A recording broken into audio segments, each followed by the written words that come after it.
Professor Zainuddin, Horia Sensei. My name is Wan Faisal. I'm a member of Parliament, Kokai Gindes. And I would like to ask a few questions. First to Professor Zaini. As we all know, in Islam, in fiqh, cleanliness is the first chapter of fiqh, nazafa, right? And by right, we also should be behaving like the Japanese, because we've been learning this since we were young. Until we are, masuk na pencen di masjid, we still learn at the mosque regularly about cleanliness, taharah and sebagainya. So why the Muslim have come short in practicing or enculturate the culture of cleanliness from maybe our retrospection from Professor Zaini, maybe as a Muslim and fellow Muslims. Secondly, to Horia Sensei, in the light of the current crisis in Iran, or the Strait of Hormuz, or the energy crisis, I think there has been greater call from policymakers, especially myself, that I would love my government or Malaysia to embark on our first nuclear power generation project. And I believe Japan can help with this, but we all know there's a stigma with regard to Japan's Fukushima. How do you convince us that Japan is still the best partner to collaborate when it comes to, embarking on nuclear power? Thirdly, the problem of Look East policy in Malaysia currently is that, yes, you have a lot of alumni from Look East policy working at various levels in government, Secretary General of ministries and whatnot, but very, very, very few politicians. So after Tun Mahathir has left the scene in politics, I must say that Look East policy now is in decline in terms of understanding and also in terms of implementation at the policy level, because not many key decision makers among legislators especially are able to understand what Tun Mahathir had envisioned. I'll give you an example. Previously, during his time, Look East policy has a special department or unit in the public service department. Now, no longer. And this has been quite problematic when it comes to strengthening Japan-Malaysia relation. And I've raised this matter in Parliament many times against the Prime Minister, saying that you must not try to revamp Look East policy by bringing in China into the fold. China must be set aside in a different and special category. Do not create problem with the Japanese. We have been, promoting a lot of trust between Japanese and Malaysia for the past 40 years, and you want to revamp this. So I can do that because I'm a member of Parliament.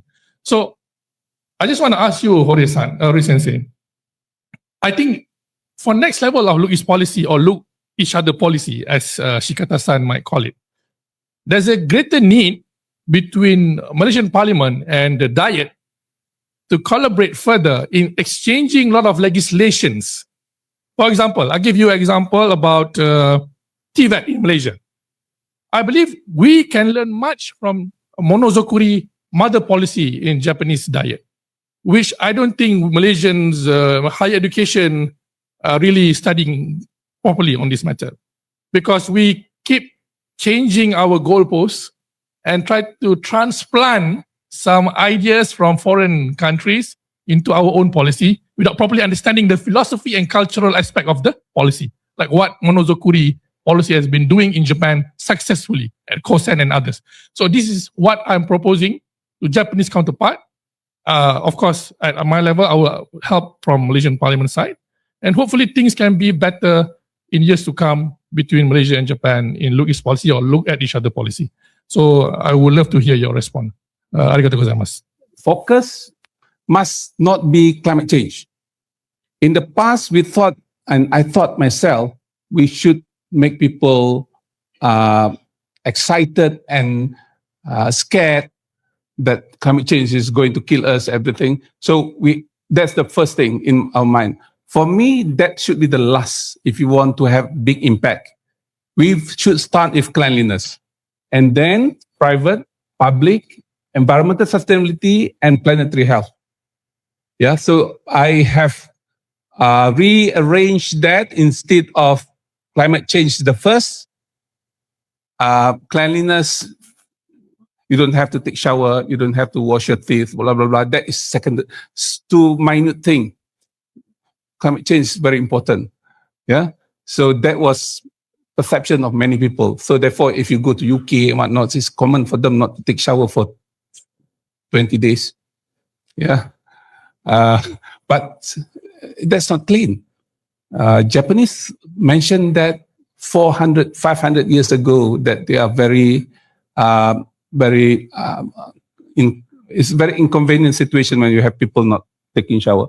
So for Muslim, we should start with what is everyone's doing every day, which is tahara. You can talk about other things, but tahara is very important. You have to take ablution, you have to take hadas kecil, hadas besar need to be done. That's what we do, where we derive that from personal hygiene and then moving forwards. 10 years ago, when the Fukushima happened, we were, what shall I say, at the bottom of development of nuclear reactors. But now already more than 10 years has passed, and I think we can support in one way or another. But it's a very difficult technicalities within, and we have not succeeded yet to clear the debris. We have succeeded only 1 gram for so far out of a lot of tons of nuclear debris. Another question of Lucas policy, I agree. And that is the reason why I'm looking forward to your, what shall I say, active leadership of Lucas policy in Malaysia and with the Japanese, your, what shall I say, counterparts and with Japanese politicians. But as you agree, already 45 years has passed after Tung has advocated Lucas policy. I think it has to be changed. And some elements are still pertinent, but some others are no longer, because Japanese society has been changing also. No longer full-time employment in Japan. Yes. And so on. So therefore, that is the reason why I'm supporting you morally. Yes. So that that will be reactivated in the new era. Okay. That is my point, which I wanted to say to you. Yes, thank you very much, and thank you very much. But I just wanted to mention about my thanks to Dato Sri Mustafa. He mentioned about the Lucas policy too, when he was a Minister of Trade, and that was over 10 years ago. So when Faisal will be endeavoring to think about the new Lucas policy, or Lucas policy 3, politically driven one, whatever, I hope you will take into consideration of today's my theme, synergy of Look East and Look Malaysia. And that will be one of the key elements, hopefully, of Look East 3, which you will be producing in the near future. Thank you very much. We discussed about energy mix. I had an opportunity to sign the determination of MNP, Malaysia Nuclear and Nuclear Energy MNPC, Malaysia Nuclear, not Power. We changed to Promotion Center. So I had an opportunity to be on board, and then together with Tan Sri Rahmah Bibi, DG of EPU then, both of us signed to abolish the institution. It was in 2018 after the election. So what I'm saying, the same people who asked that to be abolished now asking to reinstate so because our political system probably too emotional, and then we forget about the reality. So with MJIT in place, I think we should be more rational in many ways. Thank you. Pertamanya on nuclear, just to refresh our memory. In January 2010, Malaysia had agreed in principle, to adopt, well, to go nuclear, yeah. And then came Fukushima. Fukushima was March 11, 2011. That was Fukushima, yeah. And then that through the spanner and works. And as you know, Japan retired their nuclear plants. France, Germany, yeah, all those countries. Now it's back into life. So, but going forward, as we all know, scientists will know this, that to achieve net zero, there's no choice but to go nuclear. So that's coming. I mean, that's. But just to share with you that as a country, we have agreed in principle in January 2010 to go nuclear, or in a small way. But when Fukushima came, it's not just Malaysia, the whole world decided to abandon, postpone. Anyway, that's point number one. Point number two, I just want to comment what Dr. Zaini has been doing, writing books. Those days when he didn't have too much work to do. He didn't retire yet. We used to have a coffee every time I would see him. 2010, 2020, 21, he would be reading books. So now it's number 47. So I would commend it. So, sorry, I'm behind. But anyway, a very simple point, cleanliness. Yeah, this is something that we have not been successful. Yeah, Tan Sri Peter was responsible for promoting this Malaysia Toilet Day and all kinds of programs in his days in government.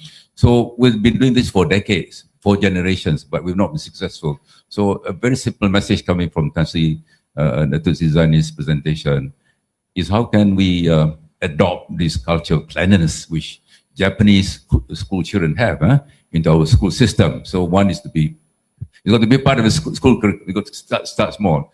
Very small. I mean, cleanliness is a small thing, and it looks like so important for all of us. So I just want to commend him for all the work that is done. And we happen to be working closely on NDC as well. Yeah, this net zero, for example, 2050 was his idea. Was part of that. Yeah, yes, we had ups and downs, but we push the envelope.